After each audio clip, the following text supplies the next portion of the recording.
Ladies and gentlemen, welcome back to the Ground and Pound podcast, best bets video for UFC Fight Night. Taira taking on Park in the main event. And as always, we're here to talk parlays, we're here to talk props, we're here to talk money lines.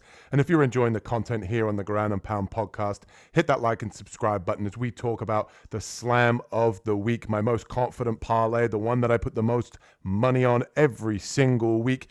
This bet currently is hitting at about a 70% clip, looking to get back in the win column after our failed attempt last week. 70% clip, though, is still putting money in your pockets. And first off, we have the first leg. We have Taira in the main event. We're taking him money line here against the short notice Park. I think that Taira is very talented, very big for the weight class. I think that he's got fantastic jiu-jitsu, good ability to sweep, good grappling overall, and his striking's ever improving. He's pretty big for the weight class, and he hits pretty hard. And I do think that Park is a very skilled fighter. I just don't like it on short notice here. Give me Taira in the first leg here of our confidence slam of the week. And for the second leg, we have Kevin Vallejos.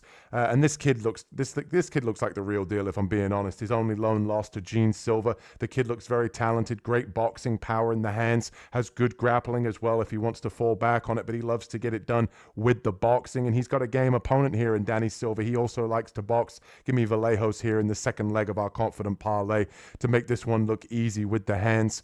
And for the third leg, rounding it all off, this motherfucker better goddamn wrestle. Let me tell you now, if we have to scream at the TV at Rinya Nakamura for the third leg here, he better wrestle. Olympic level wrestler, didn't get to compete in the 2020 Olympic Games due to COVID, but that is the level and the credentialed wrestling that this guy has. If he comes in here and he mixes in the grappling, he could be very dominant in this division. In his last fight, he refused to wrestle. Hopefully he comes in here to cash for us for the third leg of our confidence slam of the week. Like I said, hitting at a 70% clip, looking to get back in the win column here, the one that I put the most money on. And if that's not worth a like and subscribe, I don't know what is, as we've got more than one parlay this week that we need to talk about. And for the next one, this one's got some juice on it, sitting at plus 215 here. We got three favorites, all respectable favorites, but not too chalky. I like the price tag this week. But first of all, we've got Esteban Ribovics.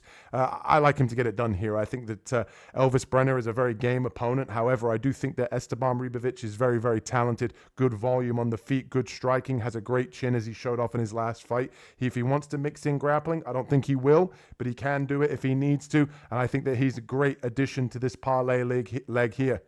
And the second leg, we have Mateusz Runbecki.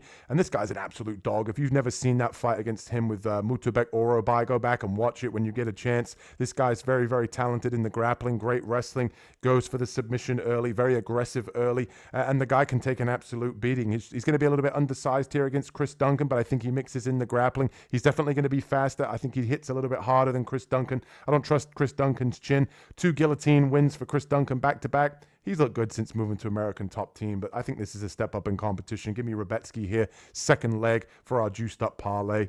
And for the third leg, we have Zaleski Dos Santos to get it done against Neil Magny. I just think all the danger is on the side of Dos Santos here. He hits harder. He's got that awkward capoeira style where he's got awkward movement. I think a guy like Neil Magny struggles to keep people off of him due to the fact that he's only really got the jab and the clinch. And to me, he just lacks that power. I think once Dos Santos really gets inside here using his boxing, I think he can time a shot here to really catch the chin of Neil Magny. Both guys a little bit older, but I like the price tag here on the Zaleski to get Zaleski Dos Santos, to get back in the win column here to round out this plus 215 parlay. And next up, we have the dog of the week, my favorite betting underdog, full highlight reel tape as always here.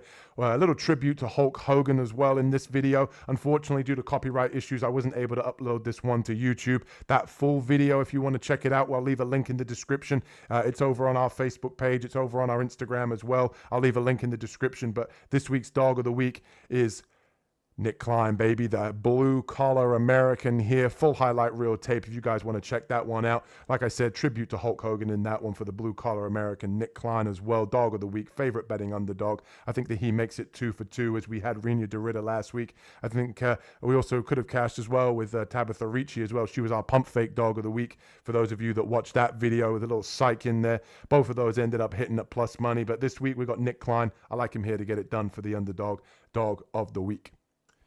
And next up, we have the prop section as always. And this week, we're kicking things off with a value play. I do like Esteban Ribovic to win the fight. But the one thing I noticed here when you look at the prop sections here is round 3 finish for Elvis Brenner is sitting at plus 1,800. I think that's great odds for a guy that's known to come back in fights. He's known to get beaten up in rounds 1 and 2. Shooter box guy, very, very aggressive, can get it done with the jiu-jitsu and the hands. And he's known in the 3rd round to be able to come back. I think this is a great number. More of a value play than an actual pick that I think is going to definitely hit. I just think that the number's crazy because that's usually how Elvis Brenner gets it done in fights. That 3rd round comeback, TKO or submission victory.